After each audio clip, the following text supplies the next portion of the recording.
2025년도에 우리 교회에게 주신 말씀이 있죠. 이사야 43장 19절 말씀입니다. 보라, 내가 새 일을 행하리니 이제 나타낼 것이라. 너희가 그것을 알지 못하겠느냐? 반드시 내가 광야의 길을 사막의 강을 내리니. 읽는 사람마다 와닿는 구절과 단어가 다를 것 같습니다. 저는 너희가 그것을 알지 못하겠느냐라는 구절에 집중하게 되는 것 같습니다. 왜냐하면 저는 이제 감히 짐작이 안 되기 때문입니다. 광야의 길을 어떻게 만드시는 걸까? 사막의 강을 어떻게 내실까? 믿음으로 말씀을 묵상해야지 하면서도 저는 그것을 잘 알지 못하는 것 같습니다. 근데 그것은 당연한 것입니다. 왜냐하면 하나님에 대해서 사람들은 하나님을 다 알지 못합니다. 다 알 수도 없습니다. 바울 사도가 로마서에서 이런 고백을 하였습니다. 로마서 11장 33절 말씀입니다. 함께 읽어볼까요? 깊도다 하나님의 지혜와 지식의 풍성함이여 그의 판단은 헤아리지 못할 것이며 그의 길은 찾지 못할 것이로다. 앞으로 우리 삶에서 교회에서 광야의 길을 만드시고 사막의 강을 내시는 일을 하나님께서 하시게 될 텐데 이제 우리는 그것을 경험하고 목격하는 증인이 될 것입니다. 그런데 중요한 것이 있습니다. 우리가 하나님에 대한 지식, 아는 지식이 깊어질 때 우리가 영적인 눈이 떠지게 되는 것이죠. 그리고 그때에 광야의 길을 내고 사막의 강을 만드시는 하나님을 함께 경험할 수 있습니다. 그래서 저는 오늘 하나님이 어떻게 일하시는가라는 제 수준의 생각에서 벗어나서 우리 하나님을 묵상하는 시간을 좀 갖고자 합니다. 하나님이 어떠한 분이신지 하나님의 속성에 대한 말씀을 나누고자 합니다. 속성이라는 것은 특징이나 성질을 말하는 것이고요. 성품이라고도 우리가 표현합니다. 하나님의 성품은 두 가지가 있습니다. 첫 번째로 하나님께만 있는 속성, 그리고 두 번째 하나님께서 인간에게도 공유해 주신 속성. 인간에게 공유해 주신 속성에는 우리가 잘 알고 있는 사랑, 거룩, 자비, 긍휼, 은혜 같은 것들이 있습니다. 레위기 11장 45절 한번 보겠습니다. 나는 너희의 하나님이 되려고 너희를 애굽 땅에서 인도하여 낸 여호와라. 내가 거룩하니 너희도 거룩할지어다. 하나님께서 이렇게 말씀하시면서 하나님의 속성을 우리에게도 주신 것을 알 수 있습니다. 이 우리에게 공유하신 속성에 대해서는 우리가 잘 느끼고 이해도 잘 돼요. 왜냐하면 우리도 갖고 있는 것이기 때문이죠. 그런데 이 속성만 있는 것은 아닙니다. 하나님만이 갖고 계신 속성이 있으세요. 어떤 것이냐면 영원하심, 창조되지 않으시고 스스로 계시는 독립성, 또 불변하심, 시간과 공간의 제약을 받지 않으심, 전지전능하심. 그런데 이런 하나님의 속성은 우리가 단어로는 많이 들어봤지만 잘 와닿지는 않습니다. 특히 시간과 공간의 제약을 받는 우리에게는 이게 보이지 않을 때가 많아요. 단어들도 어렵게 느껴지기도 합니다. 그런 의미로 볼 때 우리가 함께 읽은 이 시편 139편은 하나님만이 가지고 계시는 속성에 대해서 아주 신앙적으로 쉽게 우리가 이해할 수 있도록 표현된 그런 말씀입니다. 이 다윗이 지은 시인데요. 노년에 지은 시입니다. 자신의 노년에 자신의 삶의 여정에서 함께 하여 주신 하나님에 대해서 묵상하고 고백을 한 것입니다. 자, 우리도 오늘 다윗의 고백을 따라가면서 하나님을 체험하고 고백하는 시간들이 되셨으면 좋겠습니다. 먼저 본문의 1절에서 5절을 한 번 더 살펴보겠습니다. 여호와여 주께서 나를 살펴보셨으므로 나를 아시나이다. 주께서 내가 앉고 일어섬을 아시고 멀리서도 나의 생각을 밝히 아시고 3절도 나의 모든 길과 내가 눕는 것을 살펴보셨으므로 나의 모든 행위를 익히 아시오니 여호와여 내 혀의 말을 알지 못하시는 것이 하나도 없으시니이다. 주께서 나의 앞뒤를 둘러싸시고 내게 안수하셨나이다. 하나님께서 어떻게 나를 알고 계시는지가 정말 자세하게 나옵니다. 1절에서 5절까지는 전지전능하시다라는 거에서 전지라는 뜻은 모든 것을 알고 계신 하나님이라는 뜻입니다. 1절에 살펴보셨다 이렇게 나오죠. 근데 이거는 그냥 이렇게 눈으로 보는 게 아니에요. 엄청 꼼꼼하게 살펴보는 거예요. 제가 이거를 좀 이해해 봤을 때 우리 어릴 때 엄마가 이를 잡아주거든요. 머리에 이. 저는 엄마가 그렇게 잡아준 적이 많았어요. 어떻게 잡아주세요? 아주 얇은 빗으로 촘촘한 빗으로 머리를 엄청 아프게 막 이렇게 내리빗어요. 그래서 그 이가 빠져나가지 못하도록 엄청 꼼꼼하게 보시거든요. 하나님께서 그렇게 우리를 살펴보신다는 거예요. 그리고 2절에 앉고 일어선도 아시고 3절에 내가 가는 모든 길 내가 눕는 것도 아신대요. 바로 나의 인생을 아신다는 거죠. 우리의 삶이 사실 어떤가요? 늘 탄탄대로면 좋겠지만 그렇지 않을 때가 훨씬 많죠. 그런데도 그 모든 것을 하나님이 아신다는 것입니다. 다윗의 인생에서도 하나님이 그것을 분명하게 보여주셨습니다. 다윗이 왕이 될 때 하나님께서 어떻게 다윗을 찾아내시고 하나님이 다윗을 어떻게 세우셨는지가 놀라운 말씀으로 나옵니다. 사무엘상 16장 1절입니다. 여호와께서 사무엘에게 이르시되 내가 이미 사울을 버려 이스라엘 왕이 되지 못하게 하였거늘 내가 그를 위하여 언제까지 슬퍼하겠느냐. 너는 뿔에 기름을 채워가지고 가라. 내가 너를 베들레헴 사람 이새에게로 보내리니 이는 내가 그의 아들 중에서 한 왕을 보았느니라 하시는지라. 네, 하나님께서 사울 왕 대신에 다른 왕을 세우겠다고 사무엘에게 말씀하십니다. 자, 그리고 나서 16장 7절이에요. 한번 보여주실까요?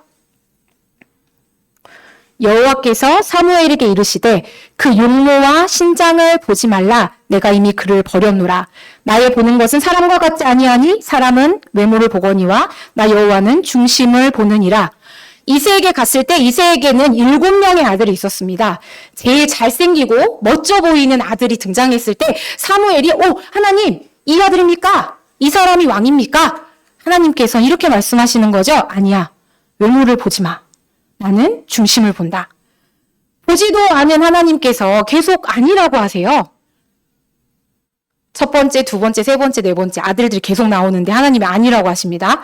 11절에서 12절 우리 함께 보겠습니다. 11절 말씀을 함께 보여주실까요? 그리고 사무엘이 말하죠. 하나님께서 그래도 없다고 하시니까 사무엘이 이새에게 이르되 내 아들들이 다 여기 있느냐? 이새가 이르되 아직 막내가 남았는데 그는 양을 지키나이다.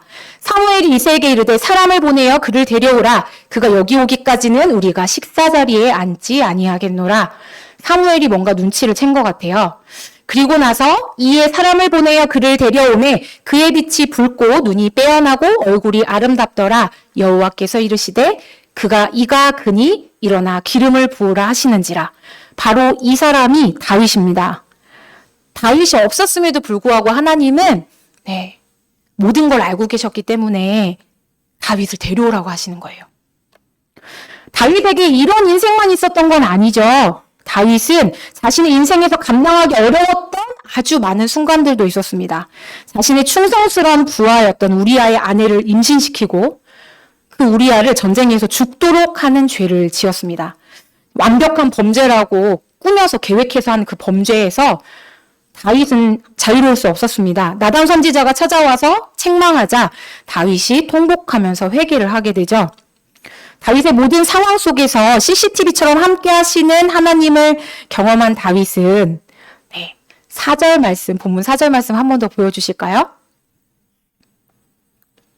4절에서 이렇게 고백하고 있습니다.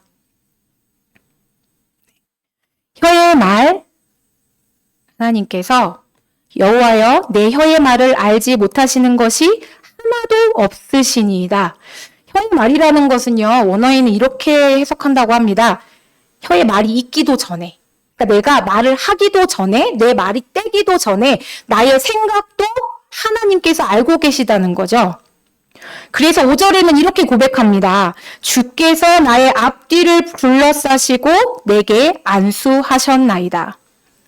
다윗이 자신의 죄를 고백하고 하나님께 그 고백을 죄를 아뢰었을 때 하나님이 용서해 주세요. 그리고 그 뒤에도 다윗에게는 험난한 인생들이 있었습니다. 죄를 지은 다윗을 하나님 버리시지 않았어요. 왜냐하면 다윗이 하나님을 붙들었기 때문이죠. 그래서 5절에서 앞뒤를 둘러싸고 안수하시는 하나님이라는 확신을 갖고 고백하는 것 같습니다. 그런데 이게 단순히 함께 계신다는 표현이 아니고요. 실질적인 위기에서 구해 주신다는 것입니다. 다윗의 가장 유명한 시가 있죠. 다윗의 시편 23편 4절에서는 나를 지키시는 하나님을 이렇게 고백합니다. 내가 사망의 음침한 골짜기로 다닐지라도 해를 두려워하지 않을 것은 주께서 나와 함께 하심이라.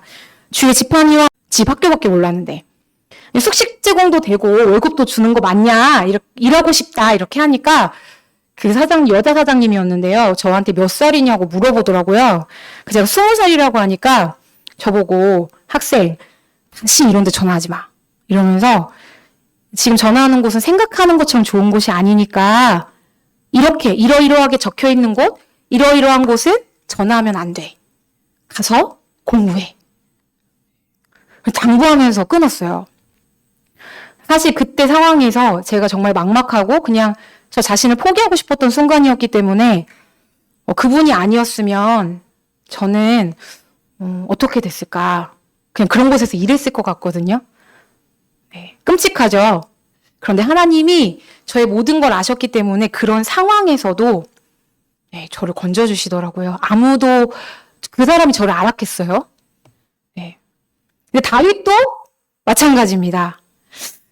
이 다윗 하나 죽이는 게 어려웠을까요?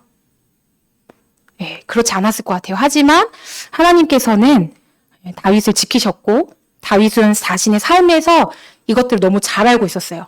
그래서 6절에서 이렇게 고백을 하게 됩니다. 이 지식이 내게 너무 기이하니 높아서 내가 능히 미치지 못하나이다. 전지하신 하나님이 하나님의 지식이 내가 알 수도 없다는 거죠. 네. 하나님을 우리의 삶에서도 저처럼 우리 앉아 계신 우리 분들도 하나님의 전지하심으로 하나님께서 역사하셨던 날들이 분명히 있었을 거예요. 오늘 그것들을 기억하고 감사하면서 하나님을 찬양하고 또 우리 전지하신 하나님을 묵상하시는 시간이 됐으면 좋겠습니다.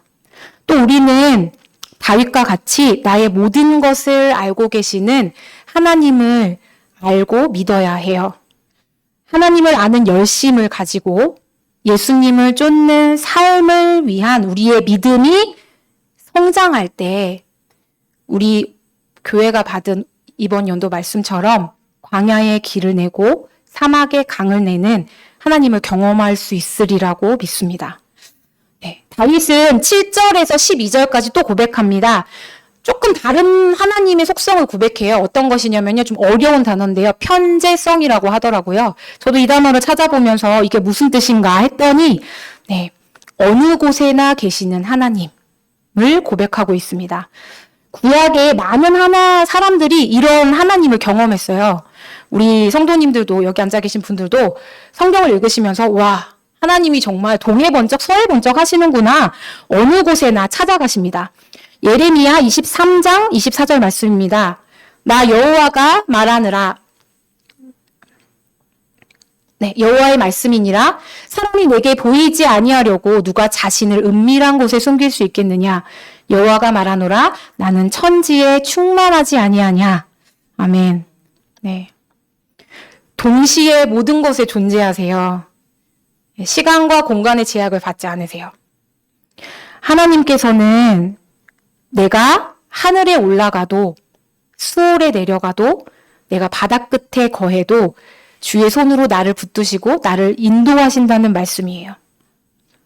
다윗이 믿음이 저는 진짜 놀랍다고 여겨지는 말씀이 이제 11절과 12절이에요. 한번 볼까요?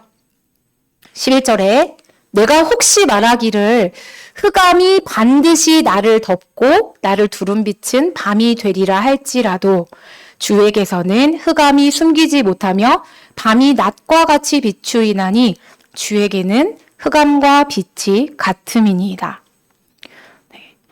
제가 세종에 이사를 왔을 때 저의 견고한 진이었던 저희 부모님하고 대면을 하게 돼서 아주 가깝게 지내게 되는 날들이 시작됐어요. 근데 그때 제가 거의 이제 제가 흑암이 됐어요. 왜 흑암이 되었냐면 그 저의 어린 시절부터 가지고 있었던 이 어려움들이 부모님 보니까 주체를 못 하겠더라고요. 감정이 컨트롤이 안 되고 모든 상황에서 그게 이제 폭발을 해버린 거예요. 그래서 네, 목회를 하고 계시는 부모님의 교회에 가서 네, 무릎 수술을 하신 부모님, 엄마를 제가 막 물리적으로 막 밀치고 욕을 하고 제가 이제 어둠에 사로잡혀서 부모님께 아주 불효를 한 사건이 있었어요. 근데 그렇게 하고 나면 제가 마음이 좋지 않잖아요. 저는 내가 이 무슨 짓을 하였나. 너무 마음이 괴롭고 그렇지만 그 분노를 사그라지게 할 수도 없고 기도도 안 되고 정말 미쳐버릴 것 같은 그런 순간들이 있었는데요. 하나님께서 저희 신랑이 그런 저를 불쌍히 여기게 하시더라고요. 결혼 생활에서 너는 정말 미친 거 아니냐 이럴 정도로 네 혈액형이 AB형이어서 그러냐? 너 도대체 왜 이렇게 미친 사람 같냐? 라고 할 정도로 저를 일반적인 사람이라고 보지 않았었어요. 그런데 제가 부모님과 그런 갈등을 겪고 큰 싸움을 벌이는 걸 보면서 저희 신랑이 제가 불쌍해서 눈물을 흘리더라고요. 네. 잠언 16장 4절에는 이런 말씀이 있습니다.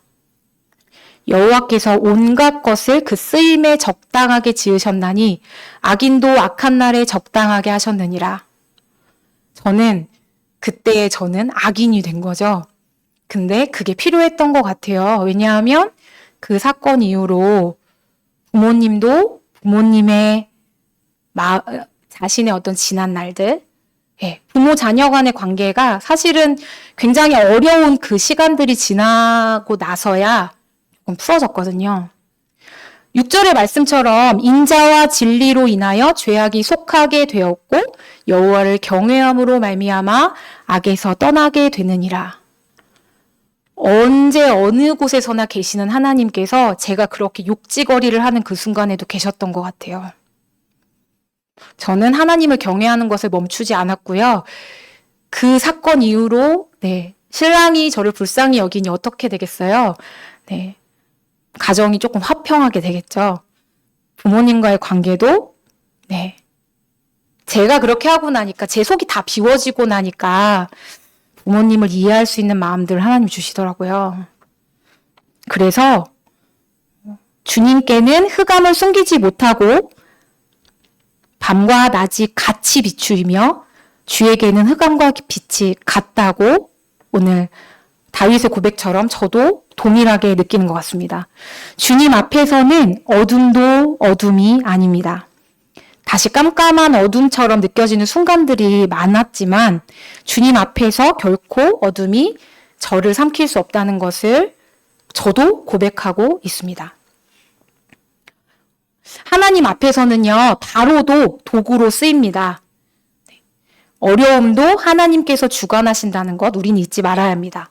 언제 어디서든 시간과 공간의 제약을 받지 않는 하나님께서는 그 자리에도 계시기 때문입니다. 오늘 다윗의 고백을 통해서 우리는 하나님이 전지전능하신 또 어디에도 계시는 하나님을 묵상하였습니다. 우리가 이사야서 43장 19절 말씀을 묵상할 때에 내 기준으로는 광야의 길을 어떻게 내시나 사막의 강을 어떻게 내시나 이해가 안 돼요. 그거를 묵상하지 마시고 앞에 이렇게 말씀하시잖아요. 네가 알지 못하겠느냐? 그리고 뭐라고 하세요? 보라, 내가 새 일을 행하리니. 그 전절에는 이런 말씀이 나옵니다. 이전 일을 기억하지 말라. 옛적 일을 생각도 하지 말라. 오늘 하나님께서 전지전능하시고 우리 어디에도 계시는 하나님께서 우리에게 그런 큰 능력을 보여주시는 2025년도가 되기를 소망하며 기도합니다.